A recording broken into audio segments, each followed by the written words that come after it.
Hi guys. All right.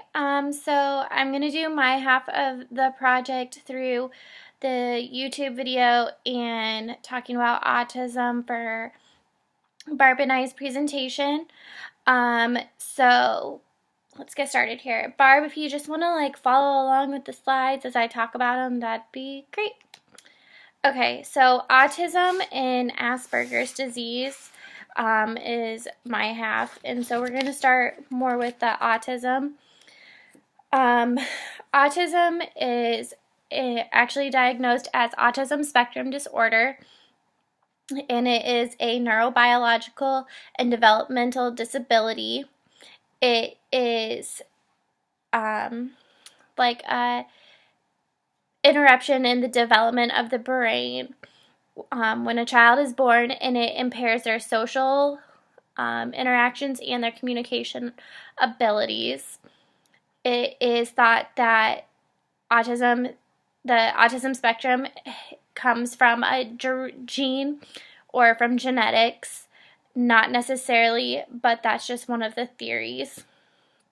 It is more common in boys than in girls, and it can affect anyone. It doesn't necessarily pertain to a specific ethnicity or any social boundaries. All right, let's go to the assessment. So things that you should look for as a nurse are early interventions for children with autism can greatly enhance the potential for a full and productive life. So as long as you're paying attention and you can catch the signs and symptoms of autism from the beginning, the earlier they can get treatment and the better off and more fulfilling of a life that they can have.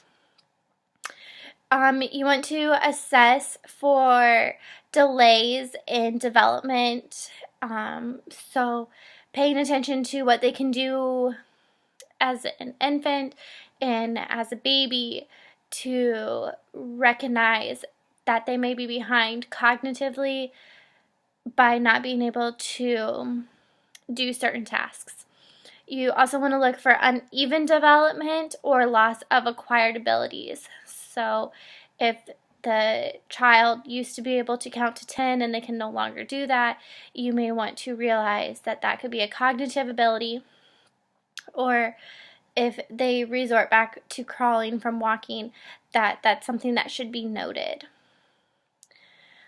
You also want to assess the parents when you're assessing the child that you suspect might have autism. It can cause a lot of stress for parents, and it can inhibit their bonding with the child and the child's temperament and behavior towards the parent is something to assess for. Also, you want to assess for child abuse. They're more prone to having that because they are harder to understand for parents sometimes, and you just want to make sure that you're aware of that. You also want to support groups in the communities. There's a lot of support out for autism, and to inform the parents about it and give as much resources and help as you can as the nurse. All right, so signs and symptoms of autism. There is a lack of responsiveness or interest in activities. They don't really understand empathy or sharing. They are typically uncooperative, and they don't do well with imaginative play or with communicating with their peers. It is most common that they have a language delay or absence, so it may take them a lot longer to start talking or to necessarily maybe understand what they're being asked or told. They do have a delay in their ability to feed, bathe, dress, activities of daily living that they should be able to for age appropriateness. And that can definitely be frustrating for parents too. And so you just want to make sure that, again, you're being as supportive as you can and giving them information about autism, but to let them know that this is common with autistic children. Autistic children also, like I said earlier, fail to follow age-appropriate norms so that they're not doing what is expected that they can do at their age. They may also refuse to attend school. And then here's just a couple nursing diagnoses of what you could look for with autism or autistic children. So treatments would include behavior management with like a reward system, especially for younger children. You want to inform parents that it is really important to set structure and that they need to stay consistent with their rules and expectations. The child may need to go to physical occupational therapy or speech therapy. There are some pharmacological treatments that can help the autistic child in its decrease in anxiety and compulsive behaviors or their agitation. Here are some examples: risperidone, olanzapine, and a couple others. Again, SSRIs are the most popular way to improve mood and reduce anxiety in autistic children. So we're also told to talk about Asperger's disease. So Asperger's disease is a subcategory under autism. In the DSM-4, it used to be its own diagnosis, and then in the DSM-5, it has now just become like a subcategory under autism spectrum disorder.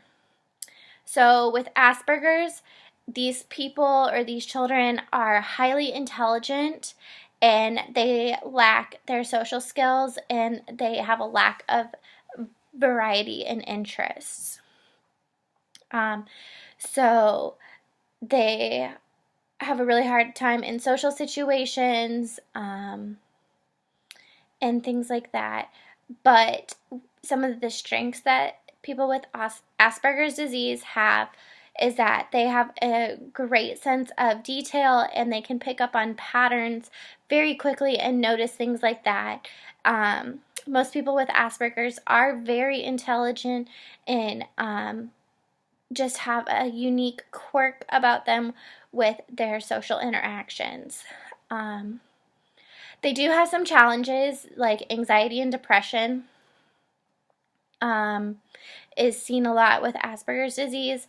Also, they have like hypersensitivity to light and sound, so that can make it difficult in social situations where that can sometimes be uncontrolled. Sometimes their interpersonal communication skills are lacking, as it is part of autism, and they don't always pick up on social cues. So for the most part, this is what I have for Asperger's and autism.